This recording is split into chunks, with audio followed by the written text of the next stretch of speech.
Good morning India. Welcome to the jet exam. आज है 5 जुलाई। बुलेट करंट अफेयर इंडिया का होगा 5 जुलाई से जितने भी करंट अफेयर क्वेश्चन होंगे सारे इस वीडियो में हम मेंशन करेंगे। हर क्वेश्चन से मैं फैक्ट बताऊंगा, हर फैक्ट को नोट करते चलिएगा आप, क्योंकि परीक्षा डिसीजन मोस्ट इंपॉर्टेंट। लास्ट में आपसे क्वेश्चन पूछूंगा, उसका आंसर आप कमेंट बॉक्स में दीजिएगा। आज का मोस्ट थॉट क्या है? मंजिल उन्हीं को मिलती है जिनके सपनों में जान होती है।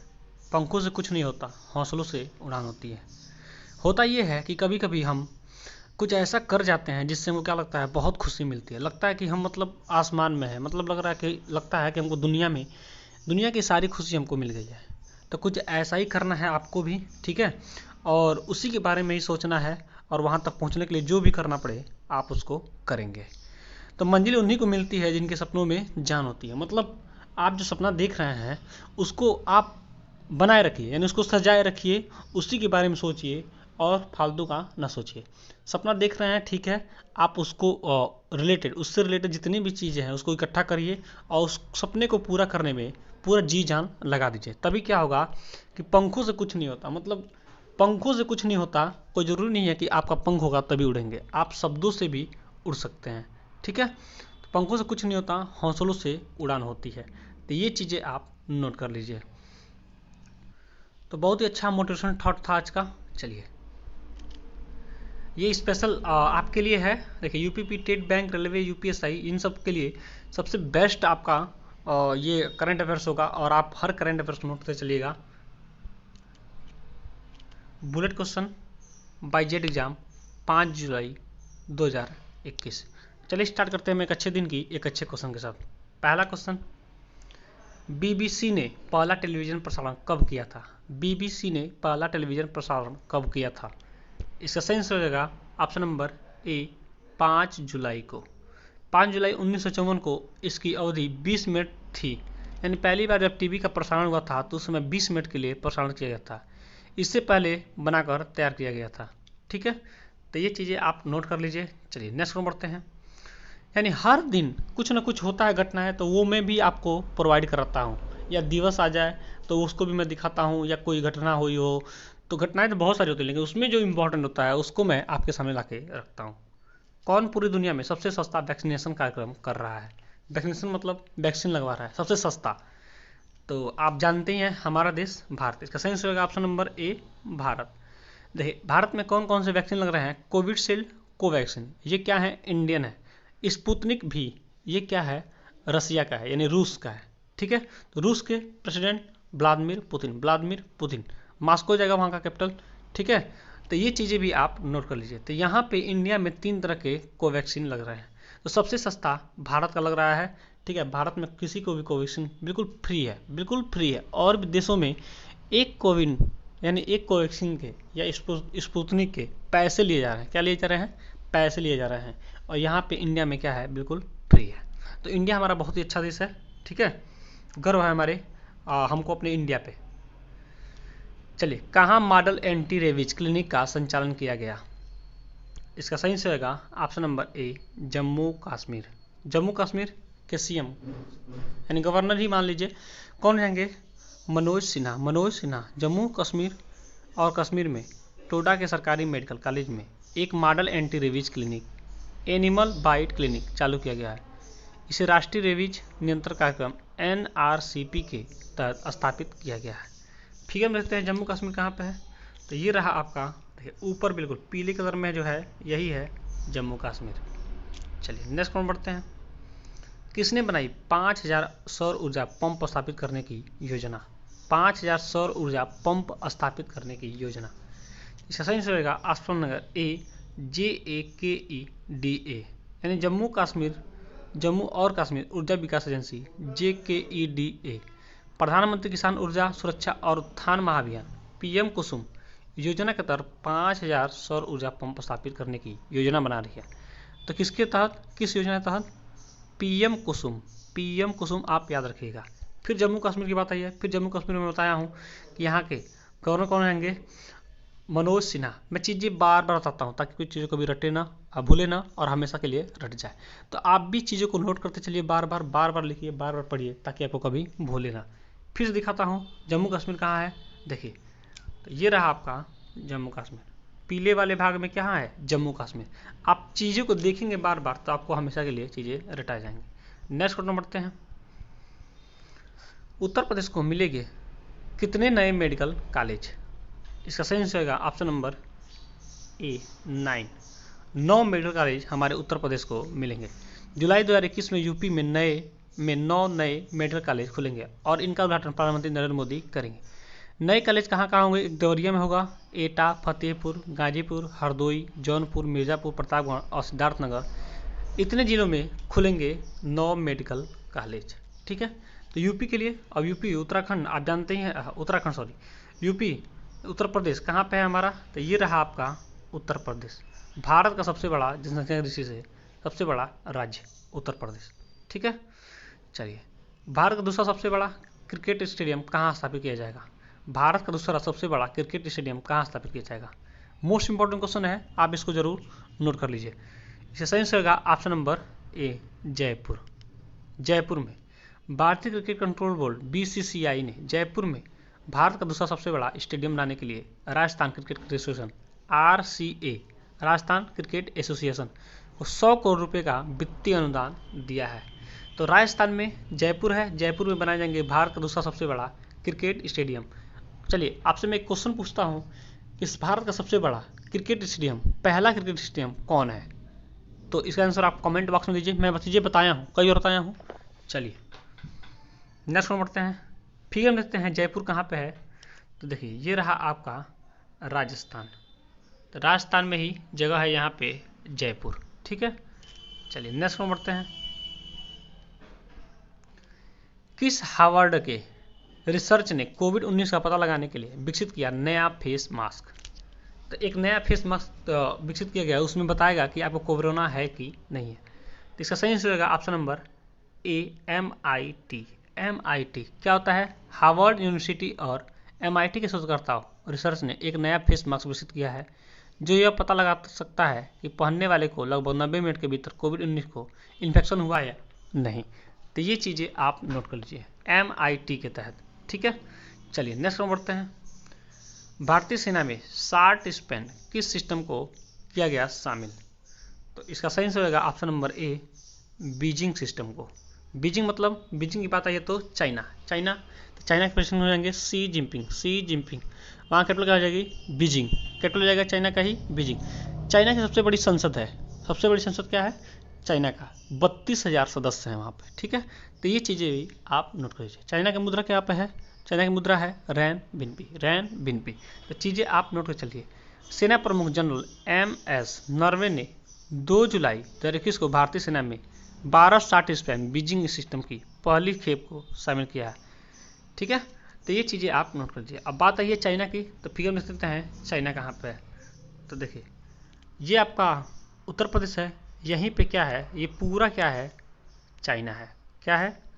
चाइना। तो चीज़ें आप नोट करते चलिए नेक्स्ट बढ़ते हैं। कैबिनेट ने भारत नेट परियोजना को मंजूरी दी, कितने राज्यों के गाँव में पहुँचेगी ऑप्टिकल फाइबर नेटवर्क सुविधा?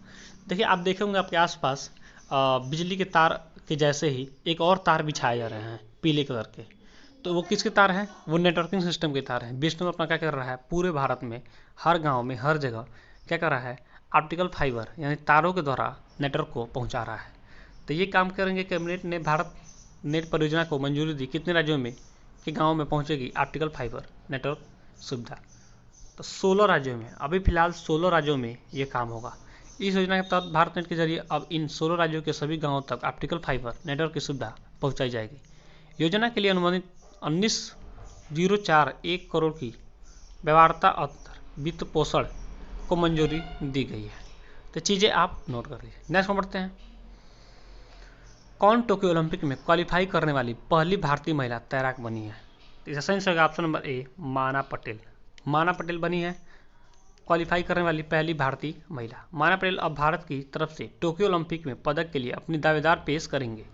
भारतीय तैराकी महासंघ के अनुसार माना पटेल को विश्वविद्यालय कोटा से टोक्यो ओलंपिक में भागीदारी की पुष्टि हो गई है। तो ये भी टोक्यो ओलंपिक में भाग ले रही हैं। कौन? माना पटेल। किसके लिए? तैराक के लिए। भारतीय महिला हैं तैराक के लिए। ठीक है, चलिए नेक्स्ट में बढ़ते हैं। बात आई है टोक्यो। देखिए टोक्यो आई है बात, तो टोक्यो कहाँ का? जापान का कैपिटल है टोक्यो। ठीक है, तो देखते हैं जापान। ये रहा आपका जापान। देखिए ये रहा आपका जापान। ठीक है, चलिए नेक्स्ट में बढ़ते हैं। कहाँ के एक शहर ने किया दुनिया का सबसे ज़्यादा तापमान दर्ज? दुनिया का सबसे ज़्यादा तापमान दर्ज किया गया है अभी हाल ही में। अभी गर्मी थोड़ी पड़ी थी, तो इस समय बताया गया है कि दुनिया में सबसे ज़्यादा तापमान यानी सबसे ज़्यादा गर्मी कहाँ पड़ी है अभी। तो इसका सही आंसर रहेगा ऑप्शन नंबर ए, पाकिस्तान। हमारा बगलू पाकिस्तान। यह चेकोबाबाद शहर के कर्क रेखा पर स्थित है। गर्मियों के मौसम के दौरान भीषण गर्मी के दौरान लगभग इतना लोगों की आबादी वाले इस शहर को अपने घरों के भीतर रहने के लिए मजबूर कर देती है। यानी यहाँ पर कौन जगह है? जैकोबाबाद। ठीक है, यह कर्क रेखा पर पड़ता है। कहाँ का शहर है? पाकिस्तान का। ठीक है, तो बात आई है पाकिस्तान का, तो फिगर देखते हैं पाकिस्तान कहाँ पे है। तो देखिए ये रहा आपका पाकिस्तान।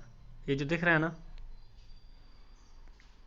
देखिए पीले कलर में हल्का है, पीले कलर में नहीं, मतलब क्या कहा था इसको, क्रीम कलर में, क्रीम कलर में थोड़ा सा हल्का है, यही है पाकिस्तान, इंडिया के जस्ट बगल में। ठीक है, चलिए नेक्स्ट नंबर बढ़ते हैं। किसने DGCI से मांगी आपातकालीन इस्तेमाल की मंजूरी? जाने विस्तार से। इसका सही आंसर होगा option number A, Zydus Cadila. Zydus Cadila ने दवा नियामक drugs control general of India DGCI के समक्ष आवेदन दिया। इसमें उसने अपनी DNA वैक्सीन जोकोवाइड डी के आपातकालीन उपयोग की मंजूरी दी गई है। तो नया ये जेडीएस कैडिला, नया ये कोवैक्सीन लॉन्च किया जा रहा है। ये किसके लिए लगेगा? किसको लगेगा? ये 12 साल से ज़्यादा उम्र के बच्चों को, यानी 13, 14, 15, 16, 17, 18 के ऊपर वाले को कौन लगता है? कोवैक्सीन और कोविशील्ड। ठीक है, ये सब सारे मतलब लगते हैं कोवैक्सीन। ठीक है, लेकिन 12 साल के ऊपर यानी 14, 15, 16, 17, 18 तक के बच्चों को कौन लेगा? 12 साल से ज़्यादा उम्र के बच्चों को जेडिस कैडिला, ये अब दवाइयाँ लगेंगे। चलिए नेक्स्ट में बढ़ते हैं। दक्षिण अफ्रीका के पूर्व राष्ट्रपति जैकब जुमा को कितने महीने की जेल की सजा हुई है? तो इसका सही आंसर होगा ऑप्शन नंबर ए, 15 महीने की। जैकब जुमा 2009 से 2018 तक दक्षिण अफ्रीका के राष्ट्रपति रहे थे। उनकी जोडो कमीशन के द्वारा जांच की जा रही है। सजा सुनाने के दौरान जुमा अदालत में उपस्थित नहीं थे। तो ये उपस्थित ही नहीं थे, लेकिन इनको 15 महीने की जेल की सजा सुनाई गई है दक्षिण अफ्रीका की। बात आई है दक्षिण अफ्रीका की, तो फिगर में दक्षिण अफ्रीका कहाँ है? ये है आपका साउथ अफ्रीका, और ये देखिए आपका है इंडिया। जैसे इंडिया के बिल्कुल नीचे और श्रीलंका रहता है, वैसे ही वर्ल्ड में सबसे नीचे क्या है? साउथ अफ्रीका है। देख रहे हैं? चलिए नेक्स्ट में बढ़ते हैं। महाराष्ट्र के यवतमाल जिले के एक गांव में सड़क निर्माण कार्य के दौरान कितने करोड़ साल पुराने बेसाल्ट शिला स्तंभ मिले हैं? तो इसका सही आंसर होगा ऑप्शन नंबर बी, 6 करोड़ साल। 6 करोड़ साल। फॉर्मेशन कब हुआ था महाराष्ट्र का? 1 मई 1960 को। ठीक है, कैपिटल कहाँ हो जाएगी? मुंबई। और विंटर कैपिटल कहाँ हो जाएगी? नागपुर। ठीक है, लार्जेस्ट डिस्ट्रिक्ट कौन हो जाएगा? मुंबई। डिस्ट्रिक्ट हो जाएगा 36। कितने होंगे district? 36। Governor Bhagat Singh Koshyari. Chief minister कौन जाएंगे? उद्धव ठाकरे। तो चीज़ें आप नोट करिए। देख सकते हैं फिगर में महाराष्ट्र कहाँ पे है। तो देखिए ये रहा आपका महाराष्ट्र, ये है आपका महाराष्ट्र, इसी में मुंबई। ठीक है, चलिए नेक्स्ट पर बढ़ते हैं। किस राज्य के मुख्यमंत्री तीरथ सिंह रावत ने महज 115 दिन में अपने पद से इस्तीफा दे दिया है? तो इसका सही आंसर होगा ऑप्शन नंबर ए, उत्तराखंड। अभी मैं कल ही क्वेश्चन बताया था उत्तराखंड के बारे में। तो उत्तराखंड राजधानी कहाँ हो जाएगी? देहरादून। सबसे बड़ा शहर हो जाएगा देहरादून। जिले कितने हो जाएंगे? 13। राजभाषा क्या हो जाएगी? हिंदी, संस्कृत। गठन को हुआ था 9 नवंबर 2000 को। सरकार उत्तराखंड सरकार। राज्यपाल कौन जाएंगे? बेबी रानी मौर्य। मुख्यमंत्री कौन जाएंगे? पुष्कर सिंह धामी। अभी कल ही के खटीमा के एक विधायक हैं जिनका नाम है पुष्कर सिंह धामी, इनको उत्तराखंड का क्या मुख्यमंत्री पद के लिए चुना गया है। ठीक है, और 115 दिन की तीरथ सिंह रावत 115 दिन में क्या किए हैं? इस्तीफा दे दिए हैं। ठीक है, तो चलिए बात आइए उत्तराखंड की। फिर देखते हैं उत्तराखंड कहाँ पे है। तो देखिए ये है आपका उत्तरांचल, मतलब उत्तराखंड। ठीक है, नेक्स्ट पर बढ़ते हैं। ऑल इंडिया रेडियो के नए महानिदेशक के रूप में किसे नियुक्त किया गया है? तो इसका सही आंसर होगा option number A N Venudhar Reddy. मुख्यालय कहाँ हो जाएगा? दिल्ली। ऑल इंडिया रेडियो के भारत सिमी पर भारतीय विमोचन तिथि कब हुआ था? 1927 में, यानी 1927 में इसकी स्थापना हुई थी। ठीक है, मुख्यालय कहाँ पे है? दिल्ली में। ऑल इंडिया रेडियो आप सुनते हैं ना, रेडियो से कार्यक्रम मन की बात, ठीक है, तो ये सब क्या है? ऑल इंडिया रेडियो के तहत होता है। नेक्स्ट हम बढ़ते हैं, जेड एग्जाम। आपने टेलीग्राम चैनल ज्वाइन के लिए, वहाँ पे आपको daily by daily current affairs के PDF, monthly current affairs PDF आपको प्रोवाइड किया जाता है। योजनाएं, न्यूज और भी बहुत सारी, कोई भी मतलब बीएड से संबंधित हर चीज़ की जानकारी आपको वहाँ पे मिलती रहती है। मैंने कल का एक लिंक पोस्ट किया है, वहाँ पे आपको बहुत अच्छा चीज़ मिलने वाला है। उसमें क्या है कि आप किसी भी सब्जेक्ट का बिल्कुल ऑनलाइन टेस्ट दे सकते हैं, मात्र 10 क्वेश्चन का। तो आप चीज़ें जरूर नोट करिए और उसको ज्वाइन करिए, बहुत इंपॉर्टेंट है। ठीक है, तो आप मेरे टेलीग्राम चैनल को ज्वाइन कर लीजिए, वहाँ पे आपको एक लिंक मिला है, मैंने कल का ही डाला है, जिसमें आप 10 क्वेश्चन का, हर सब्जेक्ट का 10 क्वेश्चन का टेस्ट हमेशा डेली अपडेट होता रहता है, आप उसे दे सकते हैं। तो मोस्ट इंपॉर्टेंट है, आप उसको जल्दी से ही ज्वाइन कर लीजिए। वो सीमित समय के लिए है, मैं जल्दी उसको हटा दूंगा। Z exam by closer dose for you, ये आपके लिए क्वेश्चन है। कौन 2021 के लिए प्रेसिडेंट CEU ओपन सोसाइटी पुरस्कार से सम्मानित हुए हैं? इसका सही आंसर आप कमेंट में कर दीजिए। हमारा चैनल आपको अच्छा लगा हो, हेल्पफुल लगा हो, तो अपने दोस्तों के पास शेयर करिए। थैंक्स फॉर वॉचिंग, आपका दिन शुभ हो। सॉरी, एक चीज़ और, आज टारगेट है 100 लाइक का, तो 100 लाइक जरूर कंप्लीट कर दीजिए। और आपका जीवन से संबंधित कोई भी क्वेश्चन हो, कोई भी टेंशन हो, आप मेरे व्हाट्सएप नंबर मैसेज छोड़िए, मैं उसका रिप्लाई अवश्य करूँगा। थैंक्स फॉर वॉचिंग, आपका दिन शुभ हो।